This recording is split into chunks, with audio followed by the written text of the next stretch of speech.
ہمارے معاملات ہمارے ہاتھ میں نہیں ہوتے، مگر اطمینان رکھیے کہ جس کے ہاتھ میں ہے وہ بہت کریم ہے۔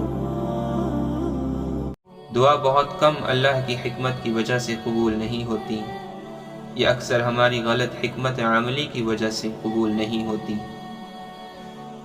آپ اپنی ناک کو اونچا کرنے کی جتنی کوشش کرتے ہیں، اپنا قد اتنا ہی گھٹاتے چلے جاتے ہیں۔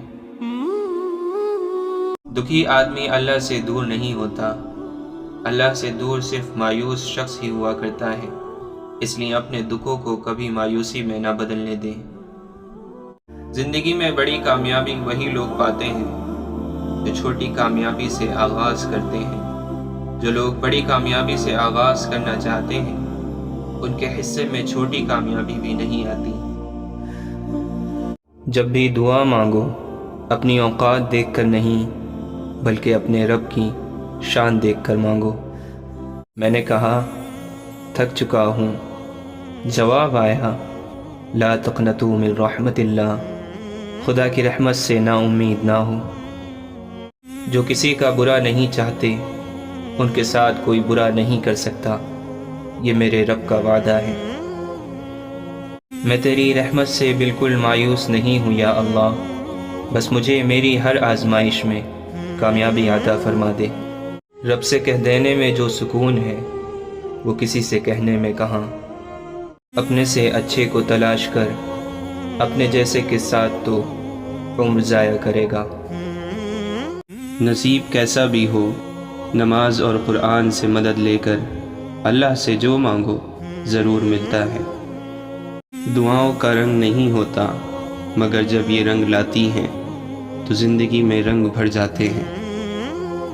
قرآن پاک کی خوبصورتی یہ ہے کہ آپ اس کے پیغام کو بدل نہیں سکتے، ہاں مگر وہ آپ کو بدل سکتا ہے۔ جو تعلیم عورت کے سر سے دوپٹہ اور مرد کے دل سے خوف خدا ختم کر دے، ایسی تعلیم سے ان پڑھ رہنا بہتر ہے۔ اللہ سے بات کرنے کے لیے الفاظ کو ترتیب نہیں دینی پڑتی، اس تکلف سے وہ اپنے بندوں کو بری رکھتا ہے۔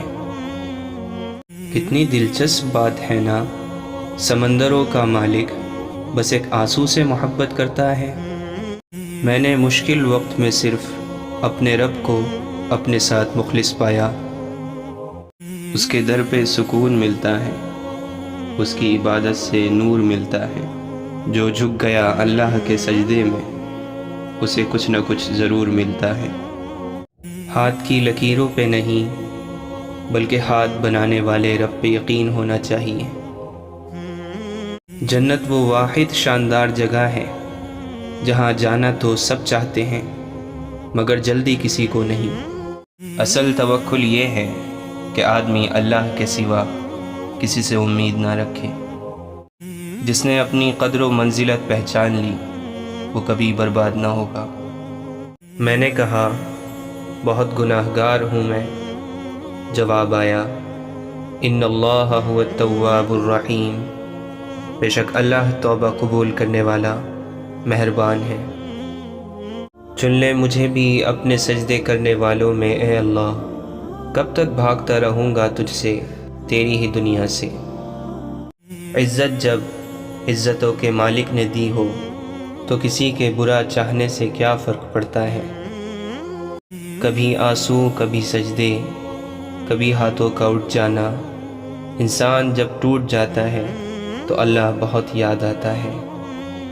میں اپنا ہر غم اللہ کو بتاتا ہوں کیونکہ میرے غموں کا علاج صرف میرے اللہ کے پاس ہے۔ وہ آزماتا تو ہے مگر راستہ بھی وہی دکھاتا ہے کیونکہ وہ غفور الرحیم ہے۔ جب اللہ کسی بندے کو پسند کرتا ہے تو اس کی پریشانی بڑھا دیتا ہے تاکہ اسے اپنے قریب کر سکے۔ کامیاب لوگ اپنے ہونٹوں پر دو چیزیں رکھتے ہیں، خاموشی اور مسکراہٹ۔ خاموشی مسائل سے دور رہنے کے لیے اور مسکراہٹ مسائل کے حل کے لیے۔ آج کا انسان دولت کو خوش نصیبی سمجھتا ہے اور یہی اس کی بد نصیبی کا ثبوت ہے۔ جب زمین تمہیں تنگ لگے تو آسمان کی جانب دیکھنا، نم آنکھوں سے مسکرانا اور کہنا اچھا تو ایسے راضی، میں بھی ایسے راضی۔ بارش میں اتنی بوندیں نہیں برستی جتنی سجدے میں سر رکھنے سے رحمتیں برستی ہیں۔ نس نس سے واقف ہے، رگ رگ جانتا ہے، مجھ کو لوگوں سے بہتر میرا رب جانتا ہے۔ وقت کو پیدا کرنے والے کو وقت دے کر دیکھو، وہ تمہارا وقت بدل دے گا۔ یا اللہ، آزمائشوں کے قابل نہیں ہیں ہم، بس اپنی رحمتوں سے نواز دے۔ نفرت گناہ سے کرو، گناہ گار سے نہیں، شاید وہ آپ کی محبت میں آ کر گناہ کرنا ہی چھوڑ دے۔ عرش والے سے رابطے مضبوط ہوں تو فرش والے کچھ نہیں بگاڑ سکتے۔ اگر تمہیں سب راستے بند نظر آئیں تو وہ تمہیں ایسا پوشیدہ راستہ دکھا دے گا جس کے بارے میں کوئی جانتا نہیں ہوگا۔ جو تکلیف تم خود برداشت نہیں کر سکتے وہ کسی دوسرے کو بھی نہ دو۔ اگر زندگی عارضی ہے تو مشکلات بھی مستقل نہیں، بس تم اپنے رب کے شکر گزار رہو۔ حضرت علی نے فرمایا، جس نے تجھے تیرے عیب بتائے، اگر تجھے عقل ہو تو بے شک اس نے تجھ پر احسان کی انتہا کر دی۔ زندگی میں آگے بڑھنا ہے تو بہرے ہو جاؤ، کیونکہ بعض لوگوں کی باتیں مایوسی میں اضافہ کر دیتی ہیں۔ مایوس وہ ہوتا ہے جو اللہ پر یقین نہیں رکھتا، اور محروم وہ ہوتا ہے جو اللہ کی نعمتوں کا شکر ادا نہیں کرتا۔ تمہارے نفس کی تربیت کے لیے اتنا ہی کافی ہے کہ تم ان چیزوں سے دوری اختیار کرو جو تمہیں دوسروں میں بری لگتی ہیں۔ وہ کن فرماتا ہے اور چیزیں ہو جاتی ہیں، گمان سے آگے، بیان سے باہر۔ صبر ایک ایسی سواری ہے جو اپنے سوار کو کبھی گرنے نہیں دیتی، نہ کسی کے قدموں میں، نہ کسی کی نظروں میں۔ چالاکیاں اور ہوشیاریاں صرف دنیا میں ہی اچھی ہیں، آخرت میں کیا کرو گے؟ فرشتے تو سارا حساب لکھ کر بیٹھے ہیں۔ دونوں صورتیں یقین کی ہیں، کوئی اللہ کے لیے سب چھوڑ دیتا ہے اور کوئی اللہ پہ ہی سب چھوڑ دیتا ہے۔ بہت جلد وہ وقت بھی آئے گا جب ہماری دعاؤں پر کن فرمایا جائے گا۔ اللہ کی عبادت تمہیں سکون دینے لگے تو سمجھ جائیں اللہ آپ سے راضی ہے۔ توبہ کی امید پر ہو چکے بہت گناہ یا رب، مہلت تو مل رہی ہے، توفیق بھی عطا کر۔ پوچھا گیا صبر جمیل کسے کہتے ہیں؟ جواب آیا، جب تم آزمائے جا رہے ہو اور تمہارے لب پہ ہو شکر الحمدللہ۔ حضرت علی نے فرمایا، اس دنیا میں تم بھی مہمان ہو اور تمہاری آرزوئیں بھی۔ زندگی اس طرح بسر کرو کہ دیکھنے والے تمہارے درد کے بجائے تمہارے صبر پہ رشک کریں۔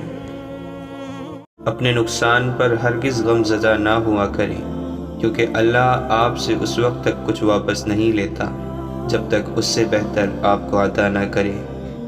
تنگ دستی میں سخاوت کرنا، غصے میں سچ بولنا اور طاقت ہوتے ہوئے معاف کرنا بہترین نیکی ہے۔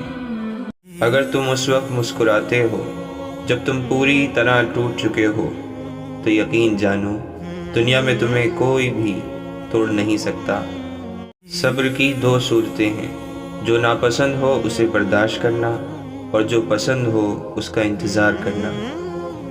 حضرت علی نے فرمایا، مجھے مایوس ہونے والے شخص پر تعجب ہوتا ہے جبکہ اس کے پاس استغفار کی قوت موجود ہے۔